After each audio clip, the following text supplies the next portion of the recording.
자, 오늘 우리가 함께 나눌 말씀 빌립보서 1장 27절, 28절 두 절 말씀만 보겠습니다. 빌립보서 1장 27절, 28절입니다. 자, 우리 함께 봉독하겠습니다. 함께 읽겠습니다. 시작. 오직 너희는 그리스도의 복음에 합당하게 생활하라. 이는 내가 너희에게 가보나 떠나 있으나 너희가 한 마음으로 서서 한 뜻으로 복음의 신앙을 위하여 협력하는 것과 무슨 일에든지 대적하는 자들 때문에 두려워하지 아니하는 이 일을 듣고자 함이라. 이것이 그들에게는 멸망의 증거요 너희에게는 구원의 증거니 이는 하나님께로부터 난 것이라. 아멘. 아멘. 오늘 말씀의 제목은 복음에 합당한 삶을 살아라 라는 말씀입니다. 자, 우리 잠깐 기도하겠습니다. 할렐루야. 영광과 존귀를 받으시기에 합당하신 주님, 오늘도 우리에게 거룩한 주일을 허락하시고 또한 이렇게 우리가 주님 앞에 예배드리며 주님의 말씀에 귀를 기울일 수 있도록 은혜 주심에 감사를 드립니다. 주님의 말씀을 들을 때에 원수 사탄막이 틈타지 못하도록 주여 도와주시옵소서. 하나님의 말씀만 들려지게 하여 주시옵소서. 그래서 그 말씀이 우리의 영혼의 양식이 되고 힘이 되고 능력이 되어 우리가 믿음의 삶을 살아가기에 부족함이 없도록 주여 인도하여 주시옵소서. 감사를 드리며 예수님의 이름으로 기도하옵나이다. 아멘. 할렐루야.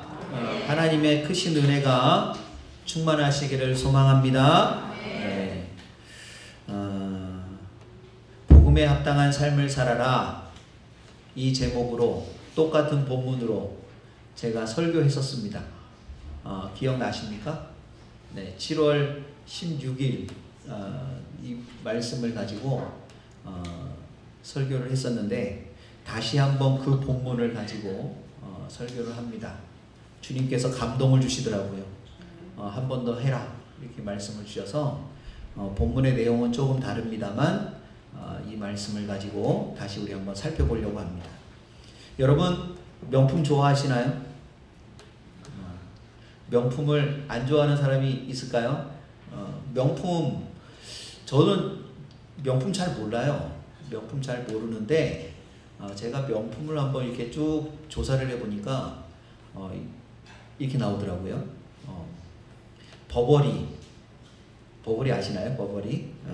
구찌. 구찌. 전 잘 몰라요. 구찌, 베르사체, 그 다음에 아르마니, 까르띠에. 까르띠에 아세요? 몽블랑. 몽블랑은 마녀필로도 유명합니다. 그래서 저는 알아요. 몽블랑은 마녀필 하나에 한 140만원, 150만원 합니다.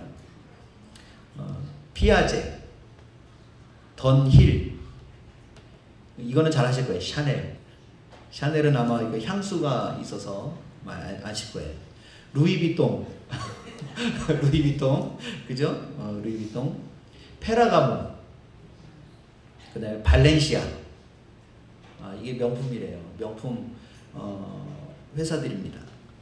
명품이 왜 명품이냐면 단지 값만 비싼 것뿐만 아니라 이 쓰면 쓸수록 그 빛을 발하는 품질을 갖고 있어서 명품이라고 그래요.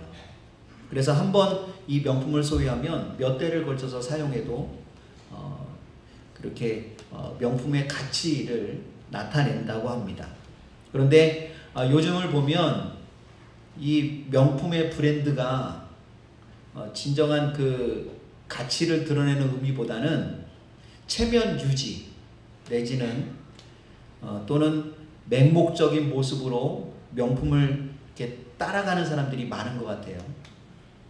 특히 요즘 젊은 사람들 자기를 드러내고 뽐내려고 할 때 이 허영심과 집착 때문에 이렇게 그 명품의 그 값을 내고 구입하는 것 같습니다. 그러다 보니까 워낙 많은 사람들이 이 명품 하다 보니까 이제는 이 명품을 빙자한 짝퉁들이 많이 나와요. 그죠?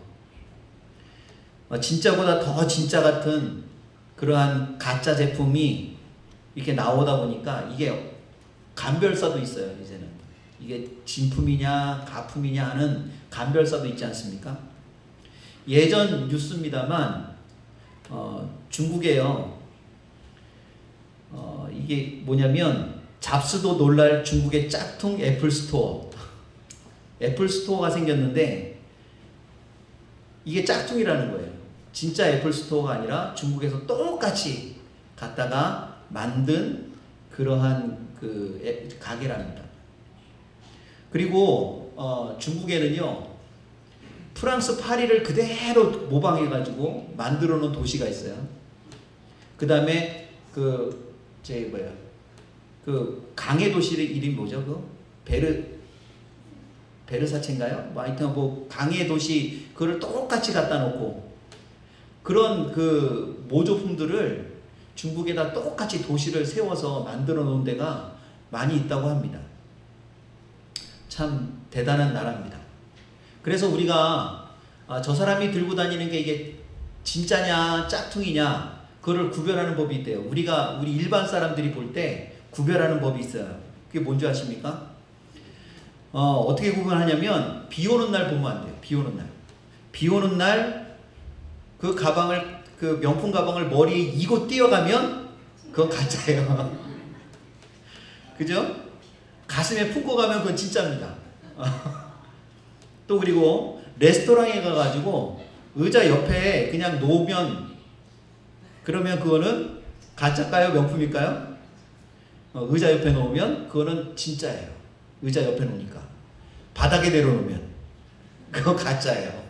그러니까 우리가 볼 때 저 사람 저게 진짜구나 가짜구나를 구별하는 법은 머리에 이고 뛰는지 아니면 바닥에 내려놓는지 그걸 보면 알 수 있다는 겁니다. 교회 내에도 짝퉁 신앙이 있다는 거예요. 짝퉁 크리스천들이 있다는 겁니다. 인간의 영혼 안에 있는 하나님의 생명이라는 책에 보면 이런 내용이 있습니다. 그리스도인임을 자칭하는 많은 사람이 그 뜻을 제대로 알지 못하고 있다는 사실을 생각하면 마음이 서글퍼진다.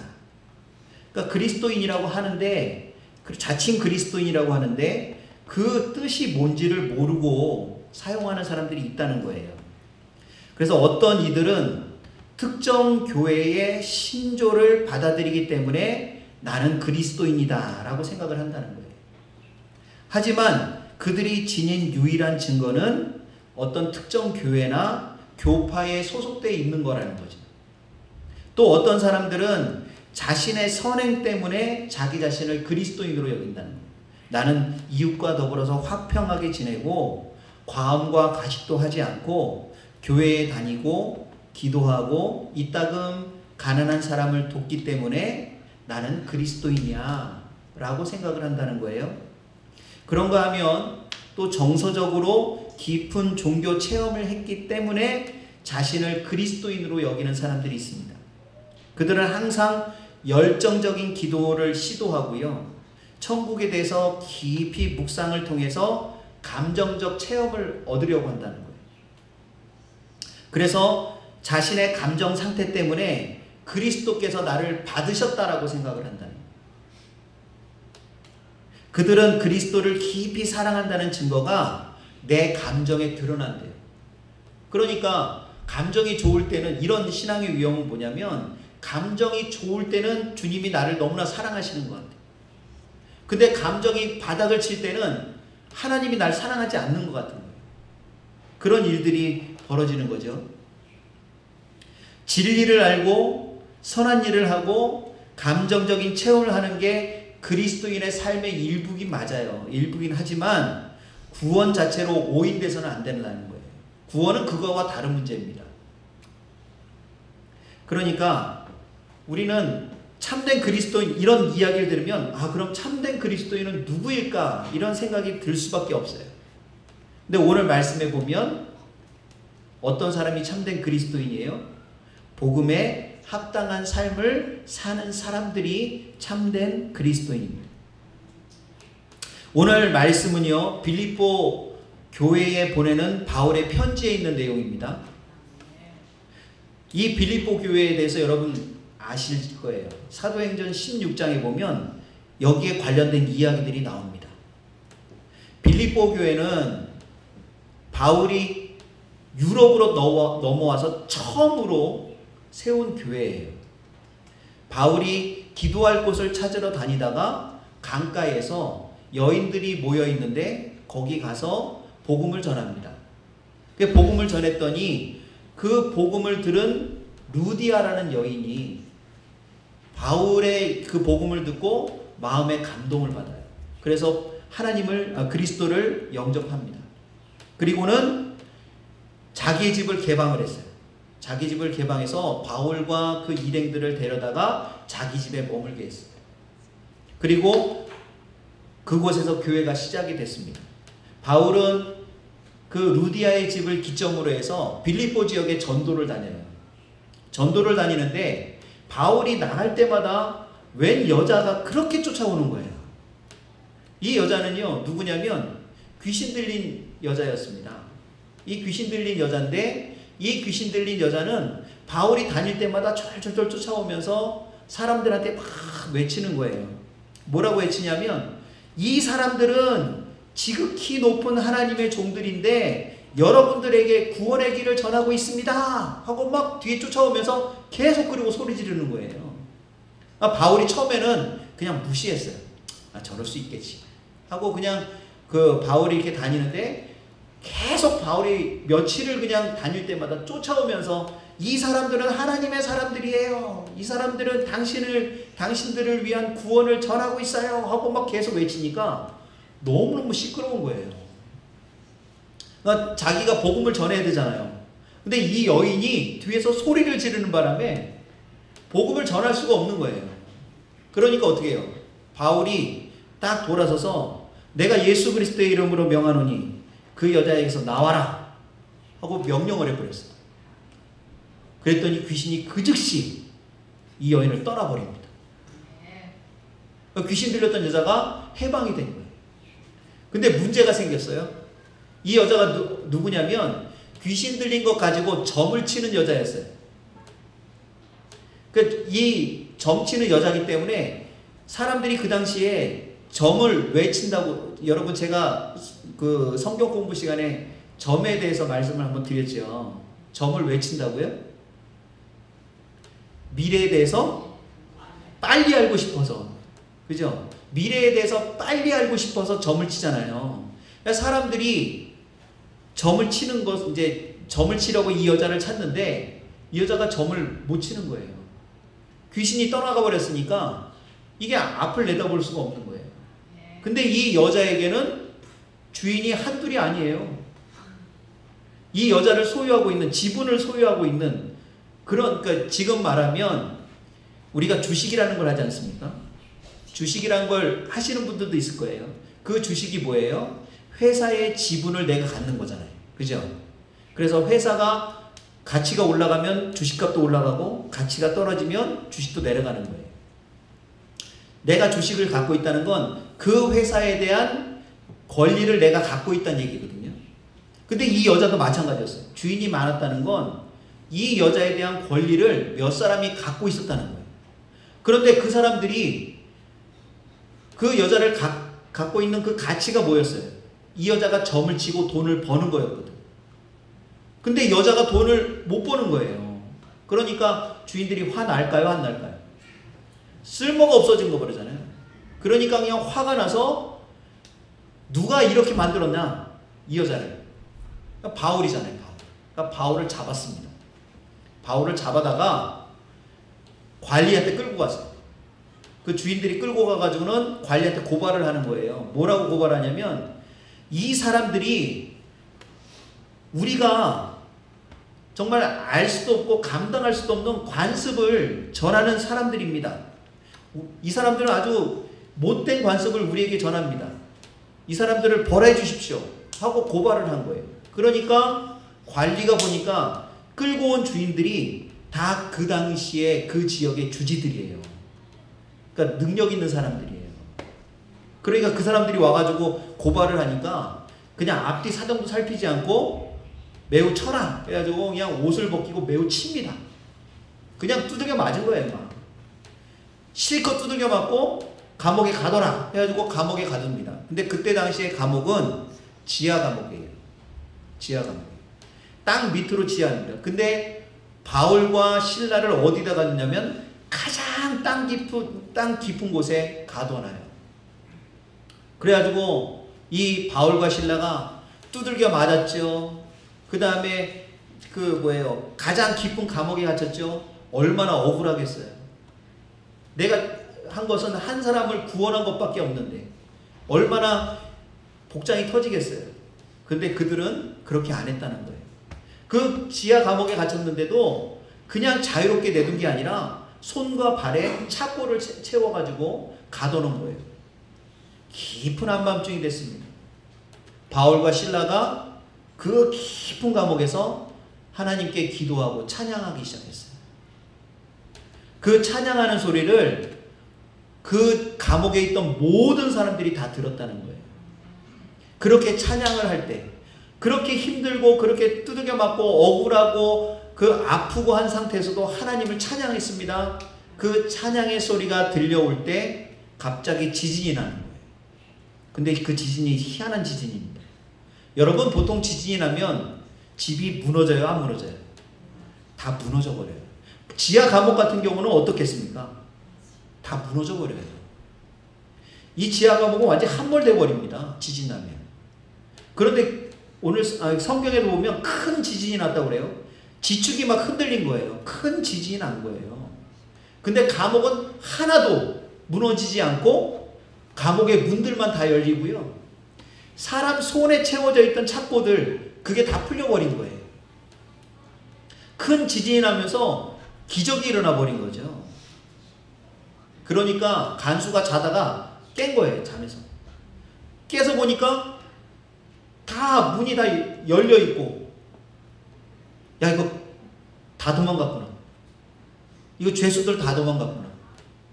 죄수들 다 도망가면 이때 당시에는 간수가 죄수 하나가 도망가면 그 사람의 생명을 자기가 감당해야 돼요. 하나 놓치면 자기가 죽어야 돼요.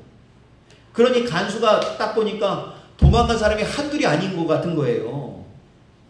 그러니까 어떻게 해요? 칼을 빼서 죽으려고, 자살을 하려고 했던 거예요. 그랬는데 가장 밑에서 소리가 들립니다. 우리 다 그대로 있으니까 당신 몸을 해하지 마십시오 하고 소리가 들려요. 그래 간수가 깜짝 놀라서 불을 들고 막 감옥 밑으로 내려갑니다. 그래 가서 보니까 바울과 신라가 다 풀려가지고 그대로 있는 거예요. 도망가지도 않고. 그러니까 가서 무릎을 꿇고 그럽니다. 내가 어떻게 해야 구원을 받을 수 있습니까? 그때 바울이 얘기를 하죠. 주 예수를 믿으시오.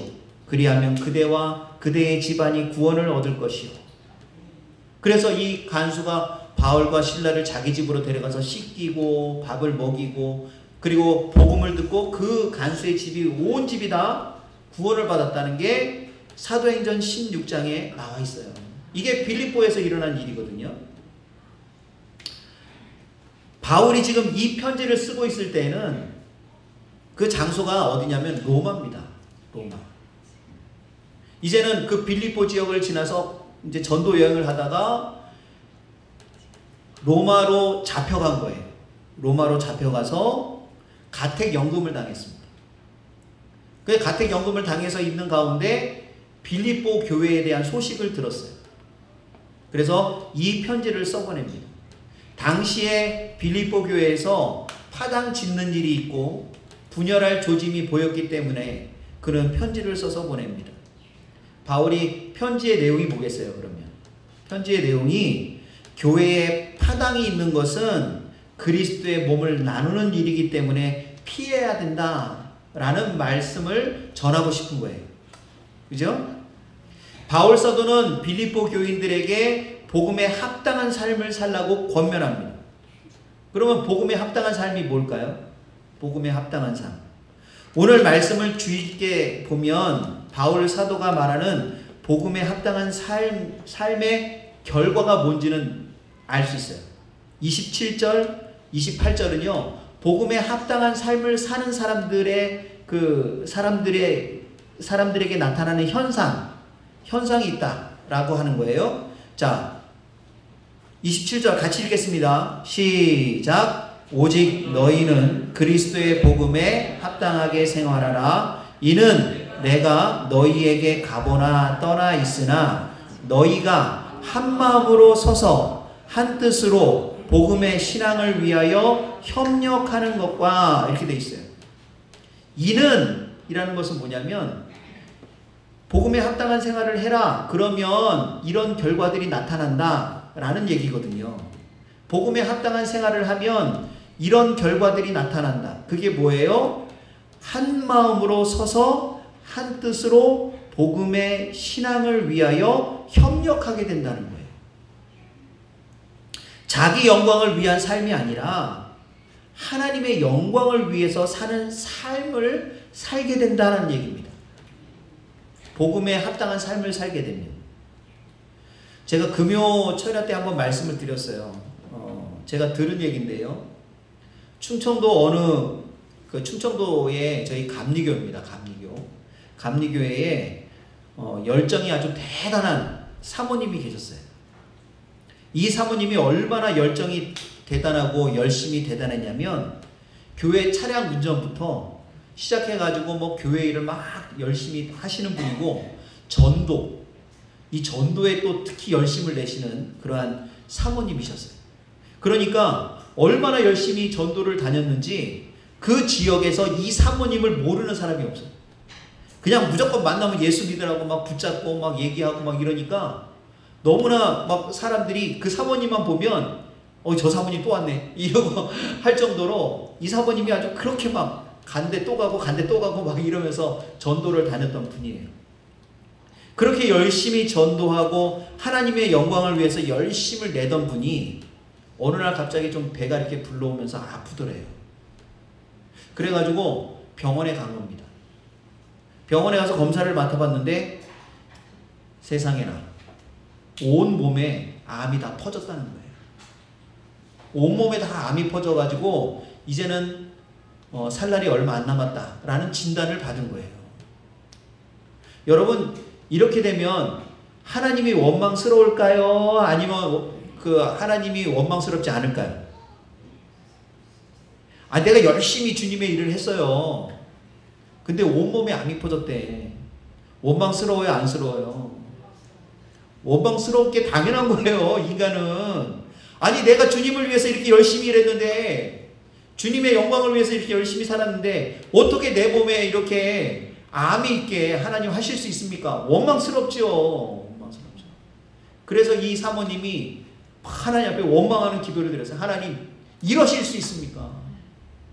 내가 하나님의 영광을 위해서 얼마나 열심히 노력하고 전도를 얼마나 열심히 하고 하나님 나라 위해서 얼마나 열심을 했는데 나한테 이런 암이 걸리도록 주님께서 이러실 수 있어요?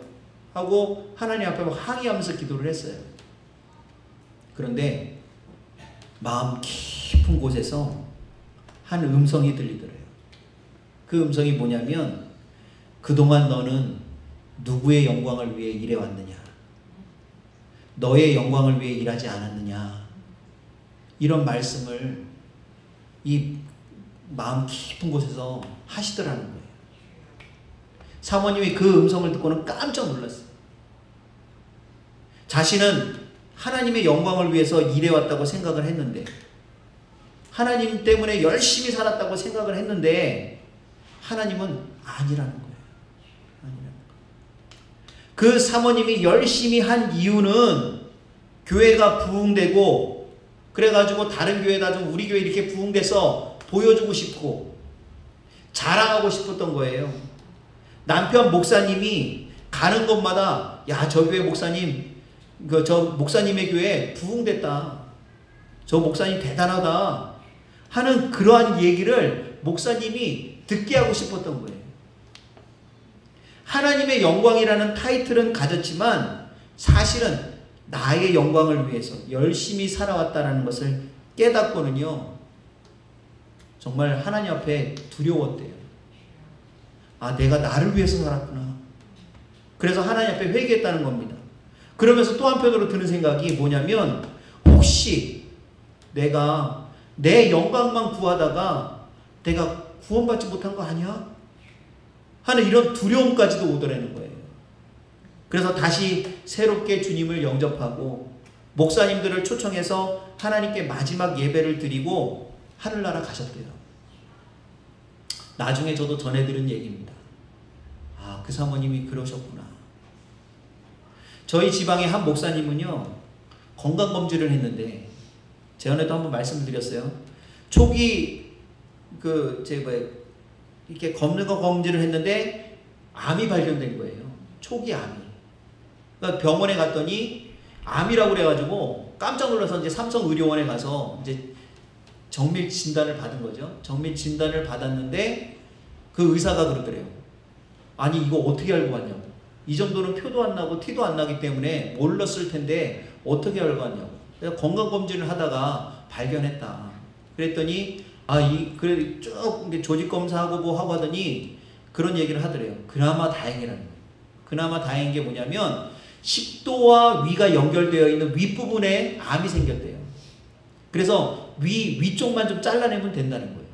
근데 만약에 밑에 생겼다면 위 전체를 다 없애야 된다는 거예요. 근데 위쪽이라서 다행스럽게 잘라서 수술하면 된다. 붙이면 된다. 여러분, 위를 수술해도요, 다시 위가 생깁니다. 시간이 좀 오래 걸릴 뿐이지 위는 다시 생겨요. 이 목사님이 그 이야기를 듣고 이제 수술 날짜 잡은 거예요. 수술 날짜 잡고 이제 수술실에 들어가는데 죽음이라는 것이 이렇게 가깝게 느껴지긴 처음이라는 거죠. 수술실에 들어가는데 내가 이러다 수술 받다가 혹시 잘못돼서 죽을 수도 있지 않을까, 이런 생각이 들더라는 거예요. 수술 받아보신 분들은 아마 아실 거예요. 그죠? 수술실 들어갈 때, 전신마취 들어갈 때 내가 깨어날 수 있을까? 이런 생각 다들 하시면서 들어가잖아요. 그런데 그때 갑자기 드는 생각이, 내가 이대로 죽으면, 하나님 앞에 선다면 나는 하나님 앞에 어떤 말씀을 들을까? 너 그동안 목사로 잘 살았다, 수고했다, 이런 이야기를 들을까? 아니면 너 그동안 너의 영광을 위해서 살고 있지 않았냐? 날 위해서 한 게 뭐냐? 하는 이런 말씀을 들으면 어떻게 할까? 갑자기 그게 깨달아지더라는 거예요. 죽음을 맞대고 보니까 야, 내가 인생 그동안 잘못 사는 거 아니야? 하는 두려움이 오더라는 거예요. 그래서 이 목사님이 그 일을 겪고 나서는 완전히 변했어요. 나의 영광을 위해 살지 말고 하나님의 영광을 위해 살아야 됩니다. 이렇게 외치시고 다니세요. 목사님들 모일 때마다 목사님들 정신 차리세요. 막 이래요. 목사님들 정신 차리세요. 당신의 영광을 위해 살지 말고 하나님의 영광을 위해 사십시오. 그래야 하나님 앞에 설 때에 잘했다 칭찬받을 수 있습니다. 만약 하나님 옆에 갔는데 나는 너 모른다 그러면 어떻게 할 겁니까? 주님을 인식하십시오. 주님을 인정하십시오. 주께서 말씀하시는 대로 살아가십시오. 뭐 이렇게 얘기를 하는 거예요. 여러분, 우리가요 하나님 앞에 선다는 사실을 잊지 마시기를 바랍니다. 언젠가 우리는 다 죽습니다. 시간이 오래 걸리거나 짧을 뿐이에요. 그 차이만 있을 뿐이지 언젠가는 하나님 앞에 서요. 그럼 그때 하나님 앞에 섰을 때 잘했다 충성된 종아 이야기 듣는 게 좋겠습니까? 아니면 나는 너 모른다 이런 말 듣는 게 좋겠습니까? 여러분, 우리가 하나님의 영광을 위해 살아야 됩니다. 그래서 하나님의 영광을 위해 사는 삶이라면 오늘 말씀처럼 한 마음으로 서서 한 뜻으로 복음의 신앙을 위하여 협력하는 삶을 살게 된다는 거예요. 28절 한번 읽어보겠습니다. 28절 같이 읽습니다. 시작. 무슨 일에든지 대적하는 자들 때문에 두려워하지 아니하는 이 일을 듣고자 함이라. 이것이 그들에게는 멸망의 증거요 너희에게는 구원의 증거니 이는 하나님께로부터 난 것이니라. 복음에 합당한 삶을 살게 될 때 나타나는 두 번째 현상이 뭐냐면 무슨 일에든지 대적하는 자들 때문에 두려워하지 않는다는 거예요. 대적하는 자들이 위협하고 협박하고 해치고자 달려든다 할지라도 그들로 인해서 두려워하지 않는다는 겁니다. 여러분, 예수님의 제자들 그 순교사에 대한 이야기 들어보셨을 거예요. 사도 요한을 빼고 다른 제자들은 모두 다 순교를 했습니다. 그런데 제자들이 순교할 때의 공통점이 있어요. 그 공통점이 뭔지 아십니까? 두려워하지 않았다는 거예요. 베드로 사도는 십자가에 거꾸로 매달려 순교했습니다. 사도 요한의 형 야고보는요, 목이 베어 순교를 했어요. 그를 그 형장으로 끌고 갈 때 야고보의 얼굴을 이렇게 보니까요, 두려워하기보다는 오히려 기쁜 표정을 하고 있는 것을 보고는요, 주위 사람들이 다 놀랬다는 거예요. 이 안드레는 X자형 십자가에 매달렸는데 그 X자형 십자가에 매달려서 고통을 받으면서도 그를 보고 있는 사람들에게 예수 그리스도를 전했다는 거예요. 그 고통 속에서 매달리면서도 예수 믿으십시오. 예수가 당신의 구원자입니다. 하고 그 힘든 가운데서도 주위 사람들에게 예수를 전했대요. 다른 제자들도 각기 모양으로 순교했습니다만 그들은 순교의 장소에서 전혀 두려워하지 않는 모습을 보고 사람들이 감동을 받아서 기독교로 개종하는 사람들이 많았다는 거예요. 여러분, 죽음 앞에서 두려워하지 않을 수 있는 능력 무엇 때문일까요? 복음에 합당한 삶을 살기 때문에 그렇습니다. 복음에 합당한 삶을 살면 죽음을 두려워하지 않습니다. 자, 그러면 복음에 합당한 삶이 뭘까요? 복음에 합당한 삶. 사도 바울이 이 빌립보서를 통해서 복음에 합당한 삶은 이것이다 라고 말씀하시는 게 나와요. 그게 어디냐면요, 2장 5절부터 8절입니다. 빌립보서 2장 5절부터 8절. 자, 앞에 있습니다. 같이 읽어볼까요? 시작. 너희 안에 이 마음을 품으라. 곧 그리스도 예수의 마음이니 그는 근본 하나님의 본체시나 하나님과 동등됨을 취할 것으로 여기지 아니하시고 오히려 자기를 비워 종의 형체를 가지사 사람들과 같이 되셨고 사람의 모양으로 나타나사 자기를 낮추시고 죽기까지 복종하셨으니 곧 십자가에 죽으심이라. 복음에 합당한 삶은 그리스도의 마음을 갖는 데서부터 시작되는 거예요. 예수님처럼 스스로를 낮추어 복종하는 삶을 사는 겁니다. 스스로 높아져서 나를 드러내는 것이 아니라 예수님의 마음으로 스스로를 낮추는 삶이 복음에 합당한 삶이에요. 그럴 때 우리는 한 마음으로 연합할 수 있고 대적의 위협 앞에서도 두려워하지 않을 수 있다는 겁니다. 사랑하는 성도 여러분, 그리스도의 마음을 가지시기를 바랍니다. 복음에 합당한 삶을 살아가시기를 바랍니다. 주님 앞에 설 때에 잘했다 칭찬받는 우리 모두가 되시기를 주님의 이름으로 축원합니다. 기도하겠습니다.